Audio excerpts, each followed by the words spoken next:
শিক্ষার্থীদের থেকে ছাত্র সংসদের বিষয়ে গণস্বাক্ষর সহ সংবাদ সম্মেলন এবং আমরা গোল টেবিলে অনেক বৈঠক করেছি এবং বিসিসিআই শুধু আমাদের 1 বছর থেকে আশ্বাস দিয়ে যাচ্ছেন এবং 3 মাস আগে আমাদের বিশ্ববিদ্যালয়ের ছাত্র সংসদের আইন ইউসিসিতে পাঠানো হলেও শুধু আশ্বাসের উপরে এখন পর্যন্ত আমাদের রেখেছে আর কি, কিন্তু এখন পর্যন্ত আমরা দৃশ্যমান কোনো পদক্ষেপ দেখতে পাইনি।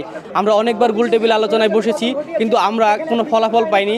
তো আমাদের এখন একমাত্র দাবি হচ্ছে যে যে কোনো মূল্যে যে কোনো প্রয়োজনে আমরা কঠোর থেকে কঠোর কর্মসূচির মাধ্যমে এই বিশ্ববিদ্যালয়ের আইনে ছাত্র সংসদ অন্তর্ভুক্ত করব এবং 25শে সেপ্টেম্বরের মধ্যে নির্বাচন আদায় করে নেব ইনশাল্লাহ। কর্মদিবসের মধ্যে আন্দোলনটা নেওয়ার জন্য আমরা আজকে রবিবারের দিন বসেছি এবং যতক্ষণ পর্যন্ত না বেগম রোকেয়া বিশ্ববিদ্যালয় আইনে ছাত্র সংসদে ইনক্লুড এবং 25শে সেপ্টেম্বরের মধ্যেই একটা ছাত্র সংসদের নির্বাচনের ডেট না দেওয়া হচ্ছে ততদিন পর্যন্ত আমরা উঠবো না। জনমত তৈরির জন্য আমরা শিক্ষার্থীদের মধ্যে গিয়েছি, তাদের ছাত্র সংসদের প্রয়োজনীয়তা সম্পর্কে বলেছি, তারা সবাই আমাদের সমর্থন জানিয়েছে। এখন অনশনে তো পুরো বিশ্ববিদ্যালয়ে বসার কোনো প্রয়োজন নেই, যারা বসেছে তারা শিক্ষার্থীদের কাছ থেকে সমর্থন নিয়ে বসেছে। আমরা আজকে বেগম রোকেয়া বিশ্ববিদ্যালয়ের সকল সাধারণ শিক্ষার্থীবৃন্দর পক্ষ থেকে আমরা আমরণ অনশনে বসেছি যে আমাদের বেগম রোকেয়া বিশ্ববিদ্যালয়ের আইনে ছাত্র সংসদ ইনক্লুড নেই।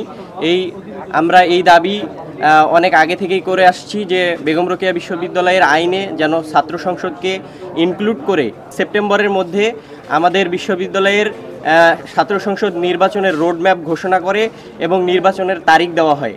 না হলে আমরা যে এই আমরণ অনশনে বসেছি এই দাবি আমাদের যতক্ষণ পর্যন্ত মেনে না নেওয়া হবে আমরা ততক্ষণ এই অনশন পালন করব। আমাদের যে দেশে যে স্বৈরাচার হয়ে উঠেছিল এই স্বৈরাচার হয়ে ওঠার একমাত্র কারণ হচ্ছে লেজুর ভিত্তিক ছাত্র রাজনীতি।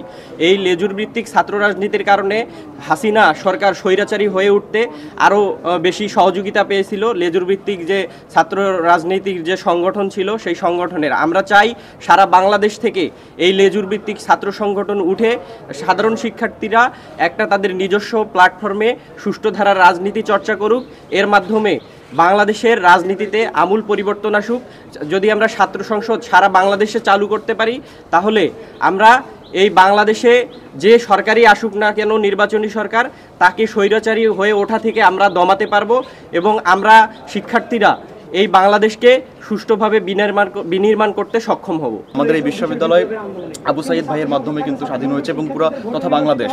তো এই 1 বছরে আমাদের এই প্রশাসন, আমাদের যে ভিসি, আমাদের শুধুমাত্র কয়েকটি কনসার্ট, আমাদের শুধুমাত্র কয়েকটি কাজ ছাড়া আমাদের কোনো আমূল পরিবর্তন আনতে পারে না আমাদের বিশ্ববিদ্যালয়। যেখানে আমাদের এই বেগম রোকেয়া বিশ্ববিদ্যালয় হচ্ছে আমাদের পুরো বাংলাদেশের একটা আন্দোলনের সূতিকাগার। সেই দিক থেকে আমরা একটা জিনিস ক্লিয়ার করে বলতে চাই, যেহেতু বিশ্ববিদ্যালয় ছাত্র রাজনীতি ছাড়া চলতে পারে না, একটা প্ল্যাটফর্ম দরকার। সো লেজুর ভিত্তিক ছাত্র রাজনীতি আমরা চাই না, আমরা একটা ছাত্রদের নির্বাচিত প্রতিনিধি একটা চাই, যেটা বিশ্ববিদ্যালয়ের সমস্ত মূলা দাবি থেকে তাদের সমস্ত দাবিগুলো তুলে নিয়ে আসবে।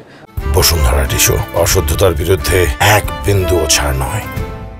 4টে বিশ্ববিদ্যালয় স্বায়ত্তশাসিত এবং 7th অর্ডিন্যান্স, এই ওটার বাইরে কোনো বিশ্ববিদ্যালয় এখন পর্যন্ত ছাত্র সংসদ নাই। যদি একটাই হয় সেটা বেগম রোকেয়া বিশ্ববিদ্যালয় হবে। এর চেয়ে তার বড় প্রাপ্তি আমাদের আর কিছু থাকতে পারে না। সেই জন্য আমি মনে করি শিক্ষার্থী ভাই বোনদেরকে আমি বলেছি যে এই ধরনের আমার অনশনটা হচ্ছে সকল কার্যক্রমের শেষ কর্মসূচি। তো শেষ কর্মসূচি দেওয়ার আগে আমাদের অনেকগুলো কর্মসূচি থাকতে পারে। Please let us go with me again.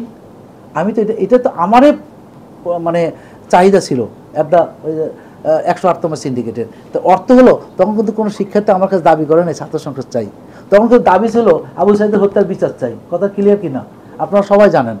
আমি ভাই বন্ধু ভাই সবই বলি, কারণ ওরা আমার সাথে সবাই আমার সাথে কিন্তু ক্লোজ। যে কোনো দাবি নেওয়া দিয়ে আমার কাছে কিন্তু ওপেন করা। দেখেন একটু আগেই শিক্ষার্থী আসছিল, তারা চলে গেল। তার অর্থ হচ্ছে একটাই, যে আমরা বৈষম্য বিরোধী আন্দোলনের ফসলকে বেগম রোকেয়া বিশ্ববিদ্যালয়ের মাটি থেকে সৃষ্টি শুরু হয়েছিল। সেই মাটিতে আর কোনো কেউ বৈষম্য হোক, আর কোনো এই ধরনের কার্যকলাপ লিপ্ত থেকে কাজ করুক, সেটা আমরা চাই না। আমি শিক্ষার্থী ভাইদেরকে বলছি যে চলো আবার চাই, আজকেই যাব। তোমরা এই লাস্ট যে কর্মসূচিটা, এটা আমার মনে হয় তোমরা রিথিং করাটা খুবই দরকার। কী জন্য? তোমাদের একটা স্মারকলিপি দাও, তোমরা একটা আলটিমেটাম দাও, তারপর যদি না করে তখন আমরা দেখব।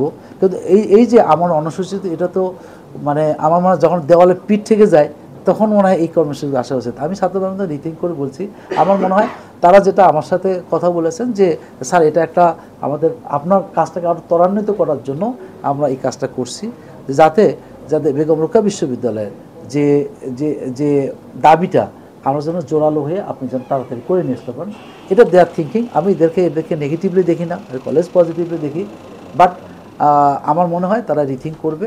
নভেম্বরের মধ্যে তারা ইলেকশন পেয়ে যাবে, এটা আমাকে কালকে কনফার্ম করেছেন যে নভেম্বরের মধ্যে কনফার্ম ইনশাল্লাহ করতে পারে। যে যদি এটা হয়ে থাকে তা আমার মনে হয় নভেম্বরের মধ্যে করলে তো আমাদের কোনো অসুবিধা, কারণ এটা তো পাওয়ার পরে একটা ফ্রেমওয়ার্ক দিতে হবে, তারপর ভোটার লিস্ট করতে হবে শত ছাত্র সংগঠনের সাথে বা শত শিক্ষার্থীর সাথে। ছাত্র সংগঠন না, ছাত্র সংগঠন তো আমাদেরই শিক্ষার্থী।